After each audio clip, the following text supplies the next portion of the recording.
Alors, dans cette vidéo, on va exactement aller sur l'expression comment devenir riche. Écoute la vidéo jusqu'à la fin. Je pense que les astuces que je vais partager avec toi, si tu es d'accord, tu pourras peut-être apprendre quelque chose. Si tu n'es pas d'accord, tu me dis dans les commentaires quel est ton point de vue, ce que tu en penses. Donc, on dit comment devenir riche. Restons simplement sur ces trois mots. Comment devenir riche.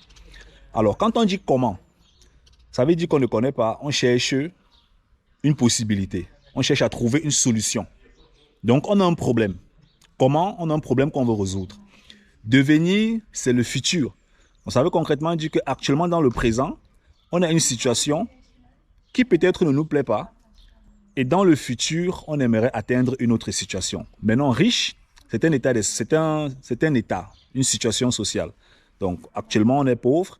Bon, dire même qu'on est pauvre, c'est exagéré. Disons qu'actuellement, on est fauché et on aimerait simplement obtenir une abondance. La richesse, c'est l'abondance, en fait. Ça peut être une abondance financière, une abondance sur le plan de la santé, une abondance relationnelle.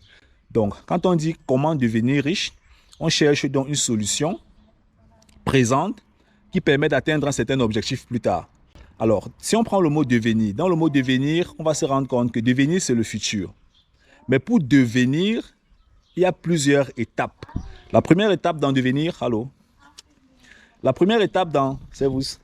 La première étape dans devenir, en fait, c'est que l'état actuel doit être changé. Donc, il doit y avoir un changement. OK? Il doit y avoir un changement. Ça, c'est la première étape. La deuxième étape, c'est que pour qu'il y ait un changement, il faut une prise de conscience. Parce que tu ne peux pas changer si tu ne prends pas conscience, en fait. Donc, si tout le temps, on te fouette, on te dit que change, ne fais plus ça, tu continues à faire la même chose, c'est-à-dire que tu n'as pas encore pris conscience. Ou alors, tu passes le temps à demander l'argent aux gens, à ton oncle, à tes cousins, te dit que ah non, tu dois te battre dans la vie, tu ne changes pas, tu n'as pas encore pris conscience, par exemple. Ce sont juste des exemples. Donc, il faut qu'il y ait une prise de conscience. Pour qu'il y ait une prise de conscience, il faut qu'il y ait une stimulation. Il faut que quelque chose te stimule. OK? Donc, du coup, que ce soit cette prise de conscience, que ce soit cette chose qui te stimule, tout ça va se passer dans la tête.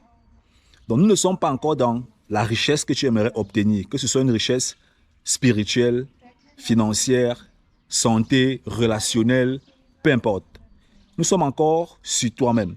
Donc, ça veut dire que quoi? Ça veut dire que tu cherches une solution qui commence chez toi.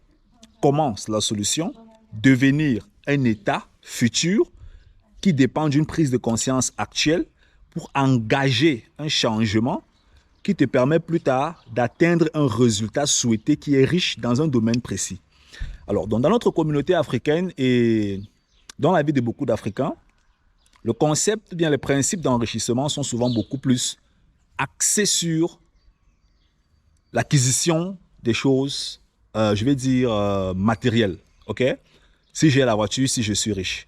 Si j'ai tel salaire, je suis riche. Si chez moi, il y a ça, je suis riche. En fait, on est toujours beaucoup plus focalisé sur des possessions matérielles. Alors, les leaders nous enseignent que la première étape de la richesse se situe au fond de nous. Si on prend dans l'expression « comment devenir riche », tu te rends compte que s'il faut développer cette réflexion, la première solution du comment là réside d'abord sur toi-même. Avant de partir chercher un coach, un mentor, une formation, tu ne peux pas payer une formation si tu n'es pas conscient que tu dois changer en fait. Un mentor ne peut pas t'aider si tu n'es pas conscient que tu vas changer. Tu ne peux pas obtenir 20 millions par an, 50 millions par an, je sais pas moi, 30 000 euros par an, si tu n'es pas conscient que tu dois changer en fait. Donc du coup, beaucoup de personnes, dans le processus de croissance financière, sautent d'abord la première étape, qui est la prise de conscience personnelle. La prise de conscience personnelle qui induit ou bien qui dirige vers un chemin sur lequel est-ce qu'on s'engage complètement pour atteindre un certain niveau. Ça, c'est extrêmement important. C'est beaucoup de, je ne sais pas si je veux dire la psychologie ou bien quoi. Donc, est-ce que tu es d'accord avec moi? Est-ce que tu n'es pas d'accord avec moi sur ce principe? Est-ce que tu as d'autres conseils à ajouter? Laisse dans les commentaires.